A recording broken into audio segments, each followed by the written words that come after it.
안녕하십니까. 자, 2024년에도 화이팅! 당신의 빛나는 새해를 응원합니다. 예, 우린 무조건 합격한다.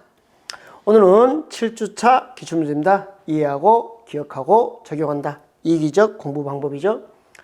자, 먼저 140페이지 주택조합 핵심 내용 꼭 정리해 주시고, 자, 요 내용 정리가 먼저 이루어져야 이렇게 문제를 풀 수 있습니다.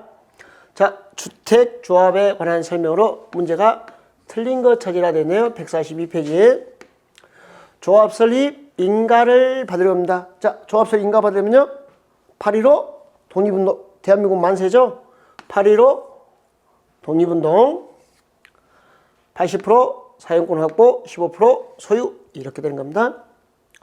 자, 2번 조합에 따라 탈퇴한 조합원은 규약이 정하는 데 따라 부담 비용에 환급을 청구할 수 있다. 아니, 당연히 환급 청구할 수 있는 거죠. 그 다음에 받냐 못 받냐는 그 다음 이야기고, 돈 주세요 당연히 청구할 수 있다 되고요. 3번 주택조합은 주택건설 예정 세수의 50% 이상의 조합원으로 하되, 자, 조합원은 몇 명 이상이 한다? 20명 이상이어야 한다. 10명 틀렸죠? 그 다음에 20명 이상이어야 한다 할 때도요, 요 조합은 리모델링 주택 조합은 제외하고 써야 돼요. 자, 리모델링은 건설을 쓸 수 없거든요. 그래서 리모델링 주택 조합은 제외, 여기까지. 정답 몇 번? 3번 끝. 4번 5번을 확인할까요? 자, 지역주택조합원은 그 구성을 위하여 건설 쓸 때는 리모델링 빼고는 건설 쓸 수 있죠? 조합원에게 우선 공급할 수 있다. 자, 5번은 조합원을 공개 모집했잖아요. 사망이나 자격상실 탈퇴로 인해서 결혼을 충원하거나 재모집하는 경우는 신고 없이 어떻게 되세요? 선착순. 충원이나 재모집은 신고 없이 선착순. 의외로 많이 기출되는 문장입니다. 정답 몇 번? 3번. 자, 10번은 리모델링에 대해서 나왔습니다. 잠깐만요. 리모델링의 기본 개념만 알아도 이 문제는 풀 수 있어요. 리모델링 하면 건물의 가치가 증대, 증축, 됐어. 이렇게 돼 있죠. 그때 리모델링은 이렇게 올리면요. 수직, 증축 3칸, 수삼. 14층 이하면 2칸, 2개층. 이렇게 수평, 수직, 수평. 자, 우리 세대수 증가형 리모델링 하게 되는데, 자, 세대수의 몇 프로까지? 15%까지 이렇게 수평 증축할 수 있다라는 거. 자, 그때 아파트가 이렇게 101동, 102동, 103동 있으면요, 동별로 리모델링 할 수 있습니다. 리모델링 조합 만들려면 3분의 2, 리모델링 허가 받으려면 75% 이렇게 됐어요. 조합은 3분의 2. 동별로. 그 다음에 101동, 102동, 103동 전체를 할 수도 있습니다. 조합 만들 때는 전체 3분의 2 동별 과반수. 리모델링 허가는 75%, 동별 50% 이렇게 됐어요. 허가는 75%. 조합 만드는 것은 2년. 그러니까 101동만 리모델링 할 수도 있습니다. 102동만 리모델링 할 수도 있습니다. 전체 할 수도 있습니다. 보세요. 옳은 거. 최근 기출 문제죠. 대유선에는 리모델링이 포함되잖아요. 증축, 대유선. 증축 15년, 대유선 경화수 10년. 공동주택의 리모델링은 동별로 할 수 있다. 참 문제 어이없죠. 아파트를 전체 할 수도 있고 101동, 102동 동별로 할 수 있다. 그러니까 조금 이렇게 주택법의 리모델링은 어려운 파트예요. 근데 지금까지 리모델링이 문제 날 때는 정답이 이렇게 명쾌했다는 거 알아두시면 되겠습니다. 주택단지 전체를 리모델링하고자 조합을 설립한다. 조합 설립하려면 인가 받아야 되잖아요. 그때 전체 구분수자 의결권에 얼마? 자, 주택조합 설립할 때 전체를 할 때는요, 전체 구분수자 및 의결권의 3분의 2. 동별 구분수자 및 의결권의 과반수, 동별 과반수 이렇게 가는 겁니다. 그래서 틀린 거고. 3번은요. 리모델링 허가는 시장군수 구청장의 허가를 받습니다. 시장군수 구청장. 리모델링 주택조합 설립에 동의 한 자로부터 건축물을 취득했다면 나는 조합 설립 동의한 것으로 본다.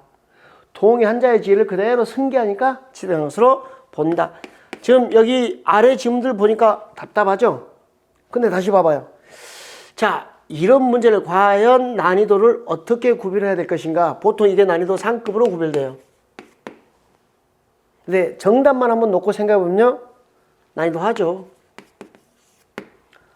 아니, 문제 풀 때 보세요. 전체할 때 동별, 전체할 때 동별, 동별 된다는 건 다 알고 있는 상황인데요. 조합설 인가의 동의 요건 암기할 때. 이런 식으로 처리된 문제, 동별 리모델링 할 수도 있다. 이렇게 했습니다.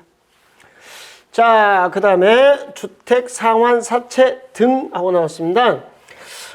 주택 상환 사채의 핵심 내용, 요 내용에서는 많이 나올 때 세 문제까지 기출되는 영역입니다. 그래서 정확하게 정리를 해 두시고요. 자, 그러면 먼저 문제, 기출문제 보시면 주택으로 돌려주는 사채입니다. 다음 중 옳은 것은? 자, 등록사업자입니다. 주택상환사채 발행하면 등록사업자 5자 자본금 5억 이상이 돼야 돼요. 빨리. 자, 몇 자? 5자. 얼마? 5억 이상. 이렇게 정리하시면 되겠습니다. 발행 조건은 주택상환 사채권에 적어야 하는 사항이 포함된다. 그 주택권에 발행 조건 당연히 적어야겠죠. 근데 2번을 모른다고 해봅시다. 뭐 암기 안 했다고 그래봐요, 그러면. 자, 3번에 발행계획 수립하여 국토교통부 장관의 승인. 그러니까 명확하게 좀 다 틀렸어요. 4번에 액면 또는 할인의 방법으로 발행할 수 있다. 있다죠. 5번에 기명이죠. 자, 이렇게 푸는 경우는 거의 한 문제 있을까 말까. 그러니까 명확하게 1번, 3번, 4번, 5번이 틀렸으니까 답은 몇 번? 2번. 이렇게 하셔도 돼요. 근데 이 주택상환사채는 딱 이 정도 범위에서 시험 문제가 다 끝나거든요. 이 정도 범위에서. 짧은 범위이기 때문에 엉뚱한 지문이 나온다 할지라도 나머지 4개를 커트시키니까 정답. 이렇게 가는 겁니다. 뭐 자신 있게 풀 수 있는 문제가 돼야 됩니다. 주택상환사채가 하나의 논점이고요. 두 번째 논점입니다. 사업계획 승인 등에 대해서 나왔는데요. 자, 첫 번째. 공구별 분할하여 주택 건설하는데 전체 세대수는요 600세대죠. 공구별 세대수는요 300, 전체 600. 틀린 거 찾는 거죠. 두 번째, 착공 신고 받으면 신고 수리 여부는 20일 내 통지합니다. 신고 수리 여부 통지 20일. 승인 여부 통보는요 60일. 이렇게 전체 600. 신고 수리 20일. 승인 여부 통보 60일. 뭐야 이거? 사업계 승인 받으면 몇 년에 착수해야 되죠? 5년. 왜? 주택법 한 번에 만드는 개수와 주택 개수가 30개 이상이에요. 그러니까 피해자가 너무 많아요. 하여 착수 기간을 넉넉하게 5년 합니다. 연장이 1년이죠. 뭐 어이없이 답이 나와버리네. 네. 사업 계획에는 부대설, 봉시설 설치하는 계획이 포함된다. 여기 실제로 5번 같은 지문은 처음 보잖아요. 처음 보죠. 그러면 이런 지문들은 째려본다, 세모다. 세모. 세모에는 정답이 있다, 없다? 없다. 근데 이제 이 지문을 처음 봤다고는 하면 안 되는 게요. 기출 지문에 벌써 몇 번 기출됐던 지문이에요. 그러면 사업계획에는 부대설, 봉시설 설치하는 계획이 포함돼야 된다. 이렇게 푸셔도 되고, 낯선 지문은 세모. 뭐 정답은 명쾌하게 여기 있었으니까요. 자, 그 다음에 16번 문제 풀어볼까요? 자, 이 문제는 이게 사용검사 후 매도 청구 문제입니다. 그러니까 일변, 요걸 이제 우리가 일명 뭐라 부르냐면 날벼락 사건이라 불러요. 날벼락 사건. 제가 아파트를 사용검사 받고 분양받았는데요. 갑자기 땅 주인 실소유자가 나타나요. 실소유자가 나타나서 자, 소유권에 의한 물권전 반환 청구권 행사합니다.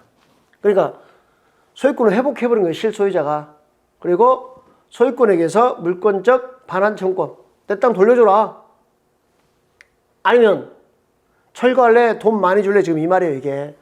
자, 이 문제는요, 딱 이것만 꼭 푼다 했어요. 2, 3, 4, 5, 다 시가.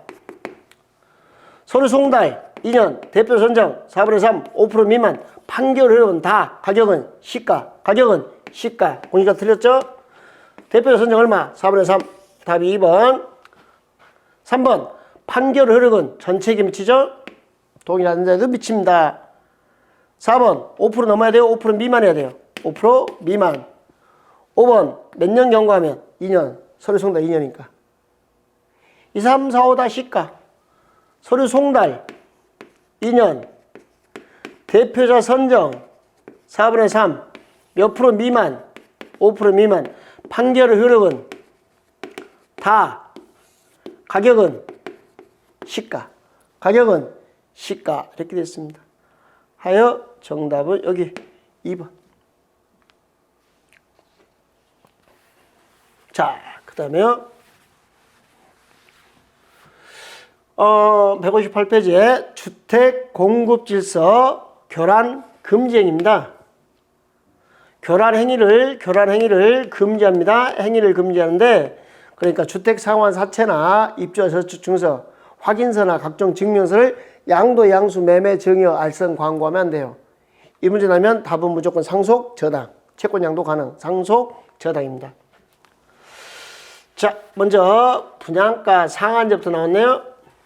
주택가격 안정을 위해서 분양가격의 상한을 설정하는데요. 자, 옳은 거 그렇습니다. 1번 기억본 볼까요? 도시형 생활주택은 분양가 상한제를 적용하지 않습니다. 도생은 분양가 상한제를 적용하지 않습니다. 옳은 거 그렇으니까 답에 뭐가 있어야 돼요? 기억본. 그러면 뭐야? 하나밖에 안 지워졌네. 별로 기분 안 좋네. 두 번째, 토지 임대부 분양주택. 자, 토지는 임대하고 주택을 분양한답니다. 그러면 분양가격은요, 내가 분양받은 게 뭐예요? 주택. 그러니까 건축비만 있어야 돼. 택지비는 있으면 안 되는 거죠. 토지는 임대, 문제를 물었어요. 토지는 임대하고 주택은 분양했으니까. 분양받은 건 주택이니까 분양가격은 건축비, 주택비만 들어가야 되죠. 니은번 틀렸네. 옳은 것인가? 니은번 있으면 안 되겠네. 자, 디귿번. 사업 주체는 분양가 상한제 전제로서 공공택지에서 공급하는 주택에서 입주자 모집 공고에 분양가격을 공시해야 하는데, 공시가 뭐냐면 공개, 가격을 공개하는 거예요. 근데 그때 간접비, 직접 간접 공사비 포함되죠. 포함되지 않는다가 아니고 포함되는 겁니다. 그래서 디귿번도 틀렸네요. 답은 몇 번? 1번 이렇게 하나하나 제거하면서 풀어주시면 되겠습니다. 자, 7번 문제는요. 요 증서를 암기하면 안 돼요. 우리 학생들은 요 증서를 암기하는데 보세요. 교란 행위를 물었어요. 교란 증서가 아니라 교란 행위에 해당하는 것을 모두 고른 것을 그랬어요. 교란 행위는요. 양도, 양수, 매매, 증여, 알선, 광고하면 안 돼요. 그래서 디귿, 니을이에요. 교란 행위는. 상속, 저당은 교란 행위에 해당하지 않습니다. 이것은 가능한 행위예요. 이게 금지행위고, 매매, 증여가 금지행위 이렇게 됐습니다. 교란 행위에 해당하는 것, 금지행위에 해당하는 것은 매매, 증여. 앞에 읽지 마시고요. 자, 요 매매나 증여를 읽어주면 돼요. 항상 커트는 뭐예요? 상속 커트, 저당 커트. 기억번과 니은번을 기억 커트, 니은 커트. 그럼 답이 3번 이렇게 됩니다. 자주 나오는 문제요. 저당권 설정 제한에 대해서는요, 간단하게 문제 있는 거 딱 거기 하나 있을 테니까 그것만 좀 점검하시면 되겠습니다. 요거 이렇게 공부했어요. 회사에 입사하면 주사를 부리면 안 돼요. 며칠 동안? 60일 동안. 주사 부리다 걸리면 입사 무효, 그냥 무효가 아니고 22대 맞고 무효, 2년의 징역 2천만 원의 벌금입니다. 자, 사업 주체는 입주자 모집 공고 승인 신청으로부터 소유권 이전 등기 신청할 수 있는 날 입주 가능일 이후 며칠? 60일. 자, 이전 등기 신청할 수 있는 날 이후 60일까지입니다. 신청할 수 있는 날. 이전 등기 신청할 날로부터 60일. 자, 그 다음에 주택조합은 사업계 승인 신청으로부터 60일입니다. 근데 문제가 주택조합을 물었습니다. 여기는 너무 깊이 들어가지 마세요. 주택조합은요, 회사에 입사하는 주사를 부리면 안 돼요. 주사. 주택조합은 사업계획 승인을 받아 시행하는 주택건설에 따라 건설된 주택 및 대지대에서 자, 언제부터? 사업계획 승인 신청으로부터 입주 예정자가 그 주택 및 대지의 소유권 이전 등기 신청할 수 있는 날 이후 며칠까지? 60일. 주사를 부리면 안 돼. 며칠 동안? 60일. 저당권 등 다른 등기 하면 된다, 안 된다? 안 된다. 이렇게 되어 있습니다. 자, 주택법 마지막 논점입니다. 주택법 마지막 논점은 투기과열지구와 전매 제한에 대해서 정리하고 있습니다. 먼저 투기과열지구 지정 요건 시험에서 자주 나오죠. 자, 2달간 청약 경쟁률이 5대1 국민주택 규모면요 2, 5, 10, 10대1 2, 5, 10 2달간 5대1 국민주택 규모면 10대1 자, 그 다음에요 주택 분양 실적이 그냥 실적입니다. 분양 계획이 아니고 실적으로 개정된 거예요. 자, 전달보다 한 달은 며칠? 30일 30% 이상 공급이 위축될 우려였더라. 감소하여. 위축이니까 감소 맞죠? 공급이 위축됐다는 말은 감소됐잖아요. 달은 30일, 연은 급격, 달은 30일. 자, 그러면 2달간 2, 5, 10, 2, 5, 10 주택 분양 실적이 여기 주택 분양 계획 돼 있으면 틀린 문장이에요. 주택 분양 실적이 이런 말입니다. 자, 5번 문제는요. 전매할 수 있는 경우 가능사유. 이 전매 가능사에서 서울특별시로 이전은 절대 안 돼요. 수도권 안에서 이전은 안 돼요. 세율이 항상 전원이 움직여야 전매가 돼요. 배우자한테 증여는 마누라한테 증여는 배우자한테 증여죠. 일부 증여입니다. 일부 찔끔 증여. 요거 재밌네요. 세대원 갑의 아들의 결혼으로 갑의 세대원 전원이 왜 서울로 갔을까? 안 돼. 전매 안 됩니다. 2번은 갑은 상속의 지간주택으로 이전하면서 갑을 제외한 나머지 세대원은 새로운 주택이 이전하라. 뭐야? 세대원 전원이 가야 된다니까. 누구는 가고 누구는 안 가면 안 되고. 전원. 3번은 갑의 세대원 전원이 간대. 이거 좀만 더 있지. 2년 이상 해외 처리가 돼요. 2년 이상. 4번은요. 갑의 가족은 국내 있고 갑만 가면 안 돼. 세대원.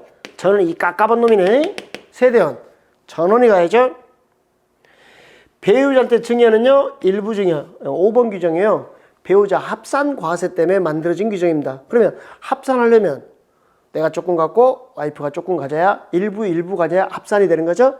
여기에 증여, 일부 증여 이렇게 됐습니다. 여기만 일부예요. 그래서 배우자 합산 과세 때문에 하여 전매가 가능한 것은 5번 이렇게 푸는 겁니다. 자, 이제 주택법 끝냈고요. 도시개발법 넘어갈게요. 여러분이 공부할 때 제일 문제가 뭐냐면 도시개발법에 가면요. 공부 안 하려고 그래요. 근데 지금 계속 도시개발법이 6문제가 기출되는데 4개에서 5개는 거저주는 문제가 나오고 있습니다. 그러니까 우리 딱 익힘장만 해도 풀 수 정도 문제가 4개에서 5개가 나오고 있다는 거예요. 근데 왜 이걸 안 하는지 모르겠어요. 제발 하라는 것만 좀 해주시면 감사드리겠습니다. 예. 꼭 핵심 내용 읽어주시고 개발계획 문제 풀어볼까요? 개발구역 지정 후에 개발계획을 수립합니다.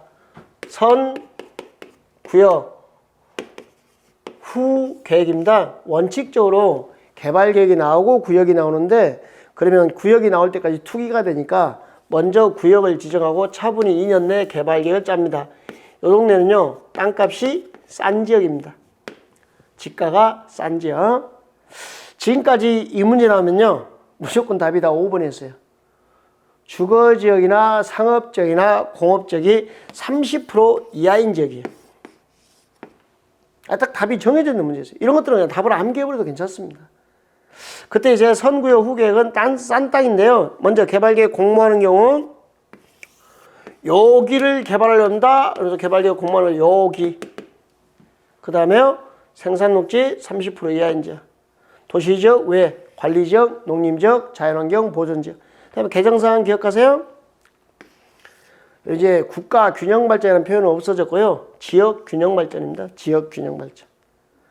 그러면 국토교통부장관이 지역균형발전에서 중앙행정위원장과 협의해서 상업지역의 개발구 지정할 때 선구역 후계입니다. 근데 지역균형발전과 자연환경 보존지역은 절대 함께 쓰면 안 되는 거. 거기까지 잡으시면 되고요. 주상공이 몇 프로야 이제 30%. 하나만 조심합시다. 정말 싼 땅인데 보존 녹지지역은요. X입니다. 이 도시개발 사업 못합니다. 그래서 우리가 뭐라고 이야기하면요. 보존 녹지지역은 시멘트 바르지 마 그래요. 회색 도시가 되어버리니까. 도시에 녹지축을 유지하려고 보존 녹지는 시멘트를 바르지 못하게 합니다. 예, 요거까지 같이 알아두시면 되겠습니다. 2번 좋은 예성 문제고요. 자, 3번 문제는요. 개발구역 지정 후에 개발계획에 포함시킬 수 있는 거. 다 처음부터 개발계획이 있는데요. 지금 있는 내용은 너무 구체성을 띠다 보니까 개발구역 지정 후에 개발계획에 포함시킬 수 있다. 어떻게 딱 암기하고 끝냈냐면요. 세단 비용의 세부 목록. 그러니까 이런 건 틀리면 안 되는 거죠. 세입자 주거 안정대책, 단계별 사업추진, 개발구역 밖에 기반 설치 비용 세부 목록, 세입자 단계 비용 세부 목록. 자, 여기 세입자 나왔네. 세단 비용의 세부 목록은 개발구역 지정 후에 개발계획에 포함시킬 수 있다. 이런 것만 정확하게 잡아내 주신다면 정확하게 문제들을 풀어낼 수 있다라는 거. 세단 비용의 세부 목록은 개발구역 지정 후에 개발계획에 포함시킬 수 있다라고 이렇게. 다음 주에는 이제 나머지 부분들 다 마무리하고 또 필요한 기출문제 정리해 주도록 하겠습니다. 자, 오늘 순서는 여기서 마무리 짓겠습니다. 예, 수고하셨습니다.